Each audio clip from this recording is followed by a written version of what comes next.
morning, Jamaica. If you're just waking up, we've been here since 6 o'clock and we're going to be here until 8:30 a.m. I'm Empress Golding, and on behalf of TVJ, we ask you all to take 30 seconds to just smile. Ready? Go.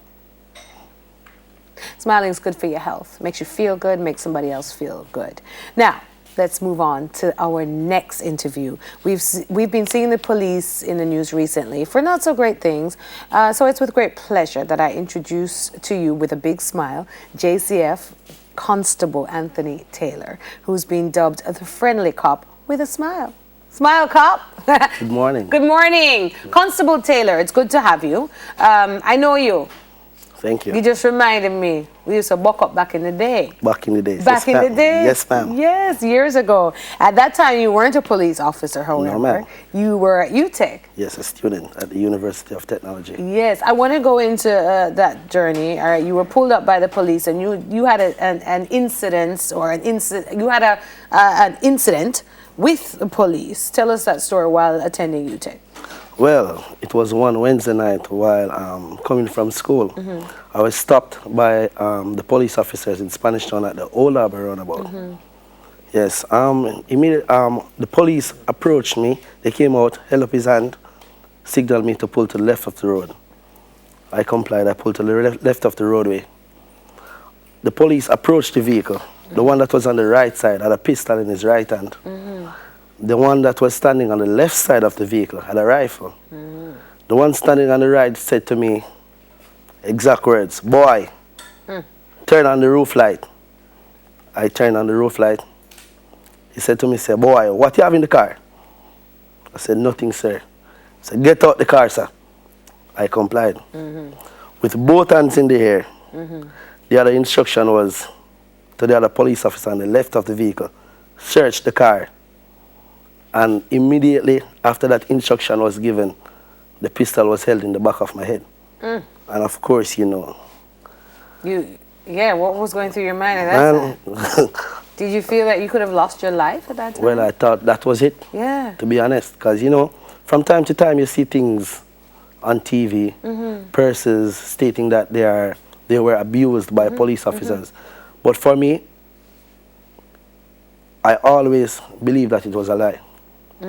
Because I have family members that are members of the Jamaica Constabulary Force. And they don't behave like No, that. they don't behave that way. So you didn't believe it until you felt experienced it it and firsthand. experienced it firsthand. Now, obviously, as a police officer now, and somebody Yes, who's ma'am. in the force and passed the test, what the officers did to you, was that illegal? Well, of course it was. Because, I mean... And tell us at what point. Is it the holding the gun to your head? Is it stopping and searching without cause? No. Tell us all the areas where police officers they have the right to stop vehicles and search vehicles. Okay. According to the Road Traffic Act. Well, holding a gun to someone's head, that is a no-no. And it's not something that the Jamaica Constabulary Force embraces. But I mean, you know, from time to time you have people from different backgrounds that join the force, the JCF. coming from the same communities. Exactly. Where the behavior is similar. It's just that they now have a badge. Exactly. Oh, Lord have mercy. But you're saying you can stop and search any car. I thought that you had to have some kind of, what is it? Some kind of lead or some... Guess what? The different section of the act, or road. yes, can give the police the powers to pull over the vehicle. Okay. And then you have like the offensive weapon act. Police officers can search the vehicle based on that. If they suspect. If they suspect that you are carrying weapons. Wow. Okay. All right. So let's go into your new career. Yes, ma'am. As a constable, and you patrol the Halfway Tree area. We have seen you, in the opening, we showed you, you shake a lot of hands. You smile at a lot of people. What kind of cop are you? Well, actually, I'm trying to bridge the gap between the citizens and the members of the JCF. Based on my experience, that was what prompted me to become a member of the Jamaica Constabulary Force. Being that we are not on the same side of the fence. Citizens are on one side, police standing on the other side. Now, my thing is, what can I do to rebuild the trust to the citizens of Jamaica. Okay, so you've been in the force for 2 years. 2 years and 6 months, ma'am. Right, and tell us the approach, especially when we drive through Halfway Tree, and it seems to have a lot of chaos with the taxis, pedestrians. It doesn't seem to have order. Well. And how are you maintaining order in that chaotic environment? Well, my job that is being done in the square. Yeah.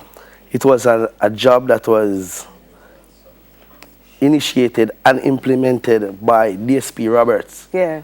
Yes, DSP in charge of operations by Halfway Tree Police Station. Yes, Mr. Roberts came up with this brilliant idea on the 16th of September of last year. And he told me, Mr. Taylor, I want to give you a task. It's not going to be easy, but your approach will dictate what will become of this task. So each morning, upon approaching vehicles, my first thing is to say, good morning, how is the morning going? Trying to, you know, build a relationship with the general public. Yeah. At times, a lot of persons are shocked. They are shocked. They're like, who? Good morning. I was even asked one morning, are you sure you're a police officer, sir? You know, because they say it's unusual for police officers to be behaving in that manner. Okay. But I mean, like, talking to people, showing people that police officers are not enemies, because police officers are products of society. Oh, yes, yes. Which we have mothers, we have fathers, but a lot of persons don't see us as that. Okay. So, how many tickets do you give? I just have to ask. Wow.